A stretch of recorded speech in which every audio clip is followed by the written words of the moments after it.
I'm Dr. George Flynn, and you're watching In-Depth TV. Today, we're going to talk about listening. You know, so many people out there want to be heard, just want someone to listen to them. Now, you can be that someone if you care to listen to people. Have you ever had a friend that would talk, and not let you get a word in edgewise? Have you ever listened to a speaker and been so bored that you did something else? Well, let's talk about listening, how you can listen. You know, there are gifted speakers, but there are also gifted listeners. And a lot of people just want to be heard. They don't want you to fix anything. They just want you to hear them out.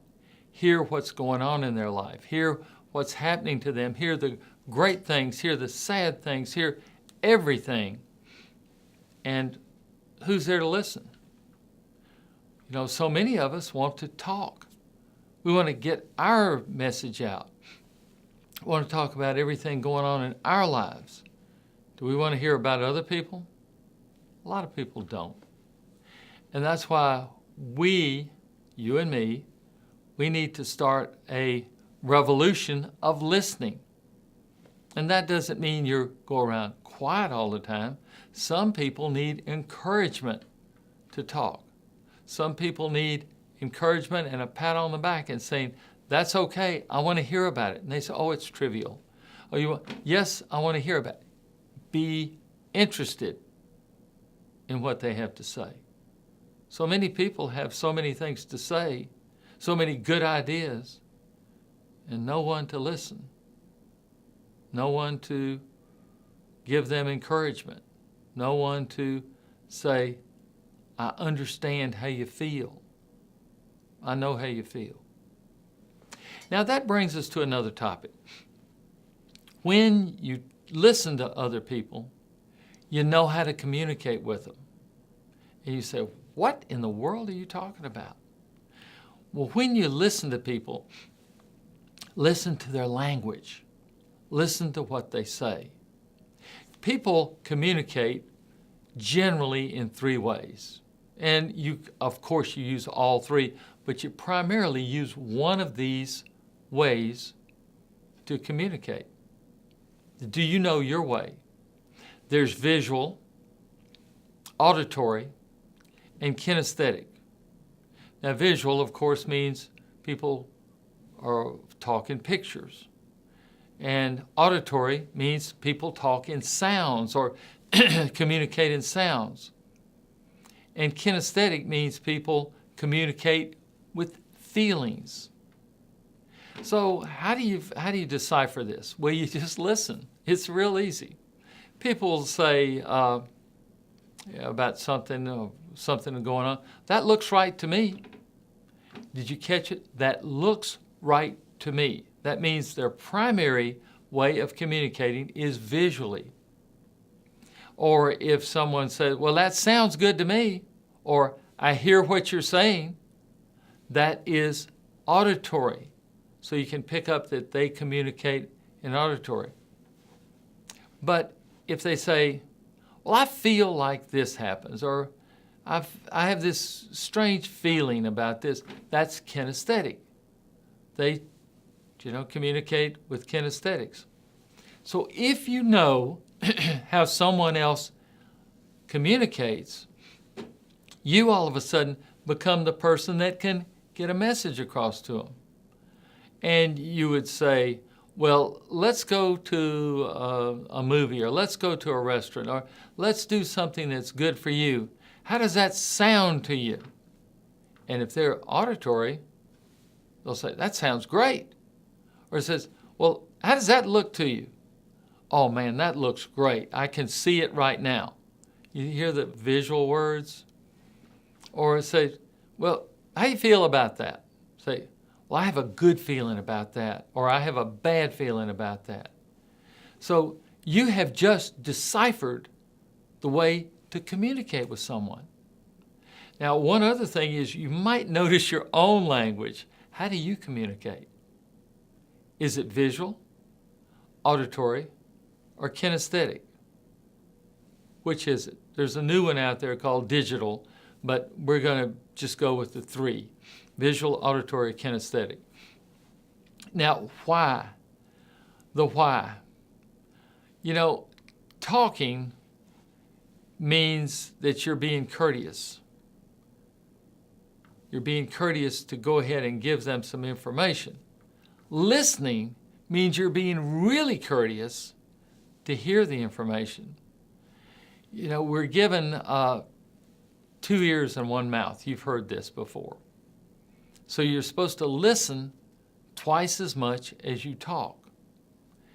And talking means you're giving out information. Listening means you're learning information. Now, why? Well, if you're listening, you can listen to instructions. You can listen to them very carefully, and you can get the instructions correctly. You know, some of us, will get something in a box or something you put together. First thing you do, throw away the instructions and try to put it together yourself, saying, I can do this, and it's got thousands of parts, and I can do this all by myself. So maybe we should listen so we can take instructions. You can also listen, and it can solve a lot of problems. By listening and hearing the other person, hearing how they're feeling, once they get their feeling or their vision or what's going on in their head, the sound out of there, notice I said visual, auditory, kinesthetic. Once they get that out, then they're ready to take in input. So until you let them get that out, your message is not going to get through. They're sitting there with all of this ready to come out, ready with all of this output. Once they get it out, then they can take in input. Also, listening is good for really good relationships. People, you'll see people in two people, friends or a married couple, and one of them will say, well, he just never hears me. Or he just doesn't see what I do. He doesn't know how I'm feeling, or she doesn't know how I'm feeling. Did you hear that? Visual, auditory, kinesthetic. Once you can learn that, all of a sudden you have the keys to communicating with that individual. And you can make better decisions. The more information you get into making a decision, you can make a better decision. You and I have both tried to make decisions with inadequate information. And it didn't ever come out very well, did it? But we can make it come out better by listening. And listening is learning. How many of you out there say, I just don't want to learn anymore. I've learned enough. I know enough in the world. I don't need to know anymore. Well, you got to learn about smartphones and the internet and all of the Googles and the Netscapes and all of the things that have gone on. You've got to know all of that stuff. Or do you? You don't have to know it. It just enhances your life if you do know it. So let's talk about listening. There's passive listening, where you can just sit there, hands folded, very quiet, and daydream and stare. That's passive listening. You can just sit there like, as they used to say, like a bump on a log, and not be engaged, and hear how boring that sounds. Versus active listening. Now, I can go through passive listening one more time, sitting there, getting bored. What is the first thing a passive listener will do? Getting bored. Pull out that smartphone, texting. Notice I try to do it with 2 thumbs now. Texting, reading emails, catching up on the news, doing something else that is you want to focus on rather than who you're there at an event, you've taken time to be there, and a speaker's taking time to get a talk ready, and you're sitting there on your smartphone not paying a bit of attention to what's going on. Now, who's been guilty of that? I notice my hand's up too. So we have got to learn to actively listen. If you can actively listen, you can get so much more out of it, so much more out of your life. What you do is you listen to what the speaker is saying, and you translate it into your own words. You say, well, that speaker said so and so and so and so, in your head. Of course, you don't mouth this. And you say, what did he say? How would I have said that?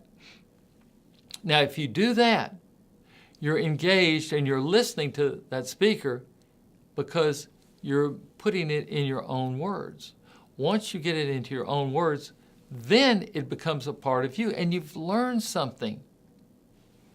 If you can kind of reflect on the speaker and how they're feeling, if you listen really hard, really actively, you can kind of pick up on, is the speaker frightened? Are they bored? Would they rather be somewhere else? Are they excited about the topic? Do they want to get it across to you? What is going on with that speaker? It's always good to know what's happening with other people. And you can reflect on the facts. You can summarize the content. You can say, okay, he is or she is given 3 points. Point 1 was this, 2 was this, 3 was this. And notice, I didn't say take notes. So many people take notes and they can disengage by just parroting back. They can hear it and take notes and they can be thinking about something else. You have just become an active listener. If you've been able to translate what they said to your own words, if you've been able to reflect their feelings, how are they feeling about it? Are they excited about it, or they could care less about the topic? And the third thing is, you have been able to summarize it in your own words with no notes. To do that, the first thing you do is do all of those things, but the first thing you do, that's right, turn off your smartphone. You know, if you got to take an emergency call, maybe do that, but turn off your smartphone. And then you won't be tempted to go on texting or go on communicating with someone else. I've often thought, if so many people are texting at an event and so many people are at another event texting, why don't all of those people that are texting leave both events, get together, and have a face-to-face conversation? Don't know. I don't know. But if you will listen to the speakers and give them, make sure you understand and look at their body language. Look at what they're saying. Look at how, are they sitting behind or standing behind a podium? Are they out in front? Are they engaging the audience? Then feed back to yourself your own understanding of their topic. Thirdly, ask questions. At the question and answer period, ask a question. And that way, you'll show that speaker you were listening. You will get so much more out of that time you've spent, because you're going to spend the time anyway. Get something out of it rather than just a few more emails or a few more texts. I'm Dr. George Flynn. You've been watching In-Depth TV. We'll be seeing you, hearing you, and feeling how you think soon. Thank you.